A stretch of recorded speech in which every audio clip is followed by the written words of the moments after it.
জয় বাংলা, বন্দে মাতরম। আবারও হাজির হয়েছি তোমাদের সামনে আর একটা গুরুত্বপূর্ণ ভিডিও নিয়ে। আজকে এই ভিডিওতে আলোচনা করব ৩রা জানুয়ারি ২০২৪ গুরুত্বপূর্ণ কারেন্ট অ্যাফেয়ার্স প্রশ্নোত্তরগুলো নিয়ে, যেগুলো তোমাদের কেন্দ্র ও রাজ্য সরকার পরীক্ষা আসতে পারে সেই রকম বাছাই করা প্রশ্নোত্তরগুলো নিয়ে।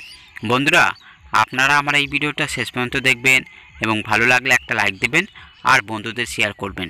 তাহলে চলুন ভিডিওটা শুরু করা যাক। প্রথম আলোচনা করব ১ নম্বরের প্রশ্ন। ১ নম্বরের প্রশ্নটি হলো, আন্তর্জাতিক প্রতিবন্ধী দিবস কবে পালিত হয়? সঠিক উত্তরটি হবে ৩রা ডিসেম্বর। ২ নম্বরের প্রশ্নটি হলো, মধ্যপ্রদেশের মুখ্য সচিব হিসাবে নিযুক্ত হলেন কে? সঠিক উত্তরটি হবে বীরা রানা। ৩ নম্বরের প্রশ্নটি হলো, দেশের প্রথম ভিক্ষামুক্ত শহরে পরিণত হতে চলেছে কারা? সঠিক উত্তরটি হবে বারাণসী। নম্বরের প্রশ্নটি হলো, উত্তরপ্রদেশের ফিরোজাবাদের নাম বদল হয়ে নতুন নাম কি হতে চলেছে? সঠিক উত্তরটি হবে চন্দ্রনগর। ৫ নম্বরের প্রশ্নটি হলো, মিজোরামের মুখ্যমন্ত্রী এখন কে? সঠিক উত্তরটি হবে লালদু হোমা।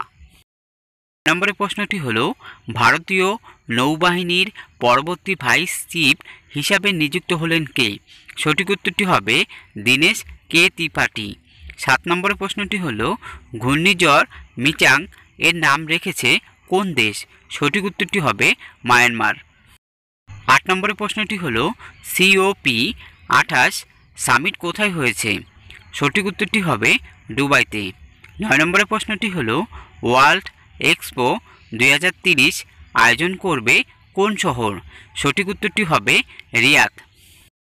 ১০ নম্বরের প্রশ্নটি হলো, তেলেঙ্গানার ডিরেক্টর জেনারেল অফ পুলিশ হিসাবে নিযুক্ত হলেন কে?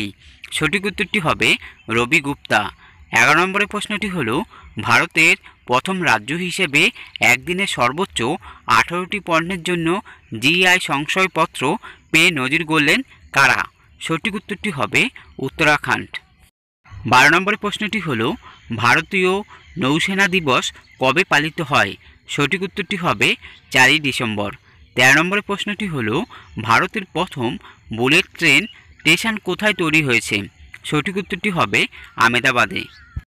১৪ নম্বরের প্রশ্নটি হলো, ফ্রান্সের সর্বোচ্চ বেসামরিক পুরস্কার দ্য লিজিয়ন অব অনার পেলেন কে? সঠিক উত্তরটি হবে ইসরোর বিজ্ঞানী ডক্টর BR ললিতাম্বিকা। ১৫ নম্বরের প্রশ্নটি হলো, সম্প্রতি BBC চেয়ারম্যান হিসাবে নিযুক্ত হলেন কে? সঠিক উত্তরটি হবে সমীর শাহ। বন্ধুরা, আজকের মতো ভিডিওটা এখানেই শেষ করছি। পরবর্তী আবার গুরুত্বপূর্ণ আরেকটা ভিডিও নিয়ে হাজির হব তোমাদের সামনে। তোমরা সবাই ভালো থাকবে। জয় বাংলা, বন্দে মাতরম। নমস্কার।